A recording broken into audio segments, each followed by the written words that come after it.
एक गांव में उधम चंद्र नाम का जमींदार रहता था। वह पूरे गांव के किसानों पर अत्याचार करता था।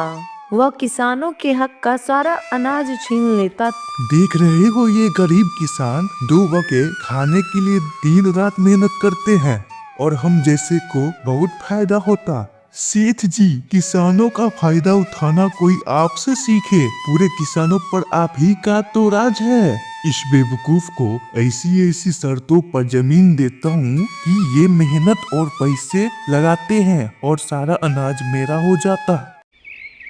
अगले दिन एक गरीब किसान जमींदार के पास जाता है। सेठ जी, मुझे जमीन लेना है खेती के लिए। मेरा नाम रघु है। देखो रघु, मैं अपनी जमीन खेती के लिए दे दूंगा, पर उसके लिए मेरा शर्त है। बताइए जमींदार जी, शर्त क्या है? तो सुनो, तुम 1 साल में जो भी फसल उगाओगे उसका आधा हिस्सा मेरा होगा। ठीक है सेठ जी, मुझे आपकी शर्त मंजूर है। चलो, जमीन मिल गई। इसमें मैं बहुत मेहनत करूंगा और अच्छी फसल उगाऊंगा। रघु अगले दिन खेती करने के लिए उस खेत में पहुंच जाता है। वह खेतों में दिन रात एक करके मेहनत करता है। कुछ ही महीने में फसल तैयार हो जाते हैं। आलू की फसल तो बहुत अच्छा हुआ है। आधे जमींदार को देकर आधा बच ही जाएगा। रघु के फसल की खबर जमींदार तक पहुंचता है। अरे सेठ जी, आज रघु अपने फसल काट रहा है। इस साल तो रघु की फसल बहुत ही अच्छा हुआ है। अरे, ये तो बहुत अच्छी बात है। चलो, उस रघु की सारी फसल हड़प लेता हूँ। जमींदार जी, मैं आपको आपके हिस्सा देने ही जाने वाला था। अरे रघु, इस बार की तुम्हारा फसल बहुत ही अच्छा हुआ। होता भी क्यों नहीं, मैंने इस फसल को उगाने में दिन रात मेहनत की है। इसमें मेहनत का क्या काम, सब मेरे उपजाऊ जमीन का कमाल है। तुम मेहनत नहीं भी करते फिर भी फसल अच्छी होता। आप ये कैसी बातें कह रहे हैं? बिना मेहनत के बगैर कौन फसल उगता है? तू ज्यादा जुबान मत लड़ा। शर्त के मुताबिक मेरा आधा फसल और जमीन का हिस्सा भी मुझे चाहिए।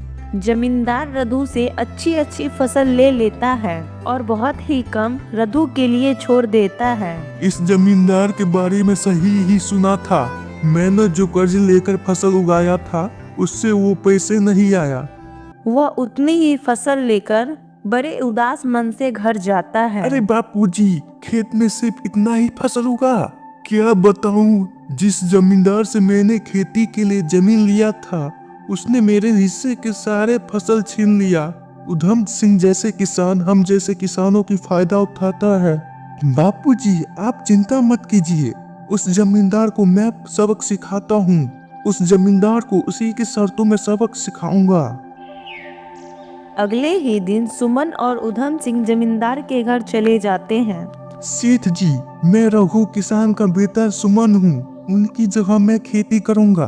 क्या कहा? खेती? ये सब तुम्हारे बस की बात नहीं। जमींदार जी, आपने मेरा खेती करना कहाँ देखा है? आप मुझसे शर्त लगा सकते हैं 1-1 लाख का। अगर मैं अच्छे से फसल उगा लिया तो आप मुझे 1 लाख रुपए देंगे। 1 लाख की शर्त? मैं इससे ऐसी जमीन दूंगा पूरे जन्म में इस पे खेती न कर पाएगा। ठीक है, मान लिया ये तेरा शर्त। और हाँ, जमीन के ऊपर का हिस्सा मेरा होगा। ठीक है जमींदार जी, ऐसा ही होगा। अगले ही दिन से सुमन खेत में काम करना शुरू कर देता है। कुछ समय बाद आलू की फसल तैयार हो जाती है। आलू की फसल तो बहुत ही अच्छा हुआ है। उधम सिंह को सुमन के आलू की खेत की फसल की सूचना मिलती है। जमींदार सुमन के पास जाता है। ये कैसे हो सकता है? उस जमीन पर फसल कैसे हो सकता है? अरे जमींदार जी, मैं आपको सूचना देने ही वाला था। ये रहा मेरा आलू की फसल। आपको अपनी बात याद है ना? अरे मालिक, इसमें इतना अच्छा फसल कैसे उग गया? देखिए जमींदार जी, शर्त के अनुसार आप मुझे 1 लाख रुपए दे दीजिए और ऊपर का हिस्सा आपका। जमींदार उसे 1 लाख रुपए दे दिया। अरे मालिक, ये क्या हो गया? इस सुमन के बच्चे ने फसल कैसे उगा लिया ऊपर से आलू की फसल उगाकर आपको बेवकूफ बना दिया। इस बार बना दिया, आने दो उसे। अगली बार ऐसा सबक सिखाऊंगा कि दोबारा मुझसे उलझने की कोशिश नहीं करेगा। कुछ दिन बाद फिर से सुमन जमींदार के यहाँ जाता है। जमींदार जी, इस बार फिर से मुझे खेती करने के लिए जमीन चाहिए, लेकिन इस बार मेरा दूसरा शर्त है। क्या बताइए? इस बार फसल का जमीन और ऊपर का हिस्सा मैं लूंगा। बोलो, मेरा शर्त ये मंजूर है? आपका ये शर्त मुझे मंजूर है। अगले दिन से ही वह फसल लगाने की तैयारी करता है। सुमन इस बार गन्ने की फसल लगाता है और कुछ दिनों बाद उसके गन्ने की फसल तैयार हो जाती है। अरे वाह, गन्ने की फसल तो बहुत अच्छा हुआ है। अरे ये क्या, इसने तो इस बार गन्ने की फसल उगा दी। ये लड़का तो मेरे सोच से भी ज्यादा चालाक निकला। अरे जमींदार जी, इस बार भी मेरे फसल अच्छे हुए और आपके शर्त के मुताबिक आप जमीन वाला और ऊपर वाला हिस्सा ले सकते हैं। अरे मालिक, ये क्या, इसने तो फिर से आपको बेवकूफ बना दिया। ये लड़का आपकी सोच से ज्यादा ही चालाक निकल रहा। अरे बापू, मैंने इस बार भी जमींदार को बेवकूफ बना दिया। उस जमींदार ने गांव के किसानों पर बहुत अत्याचार की है। आप सिर्फ देखते रहो। मैं इस बार जमींदार को ऐसा सबक सिखाऊंगा कि पूरी जीवन याद रखेगा।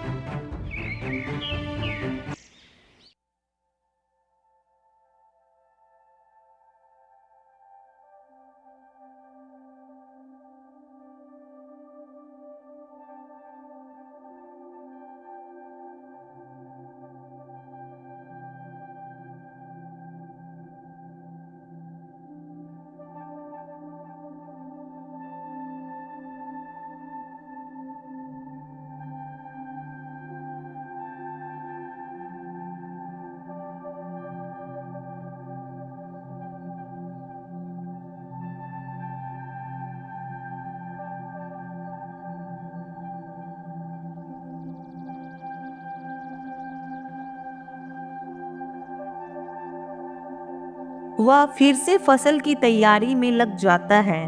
कुछ ही दिन बाद सुमन का फसल तैयार हो जाता है। आने दो उस जमींदार को, मैं बताता हूँ। जमींदार जी, इस बार तो सारा फसल आपका होगा।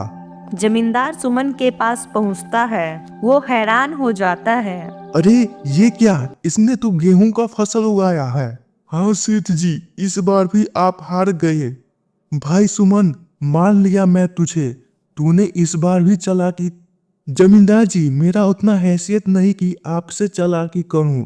मैं आपको ये बताना चाहता हूं कि हम किसान बहुत मेहनत से फसल उगाते हैं और आप उसे भी छीन लेते। चुप कर दो कौड़ी के लड़के, ये जमीन और फसल भी जमींदार जी का। इस बार तुझे कुछ नहीं मिलेगा। ये सुमन सही बोल रहा है। मैं किसानों की मेहनत का बहुत फायदा उठाया हूँ। आज पहली बार हमसे किसी ने चालाकी दिखाई है। सुमन, तुमने मेरी आंखें खोल दी। अब मैं किसी भी किसान को परेशान नहीं करूँगा। सबकी मेहनत का उचित पैसा दूंगा और सभी का हर पर जमीन भी दे दूंगा। जमींदार जी, आपने बहुत अच्छी बात कही। एक किसान दिन रात सिर्फ 2 वक्त का खाने और परिवार के लिए दिन रात खेत में मेहनत करता, ऐसा में कोई उनका फायदा कैसे उठा सकता है? इसी तरह सुमन अपनी मेहनत और सूझबूझ से उस जमींदार उधम सिंह को सही रास्ते पर ले जाता है। जमींदार सभी किसानों को उनके अपने अपने जमीन को वापस कर देता है।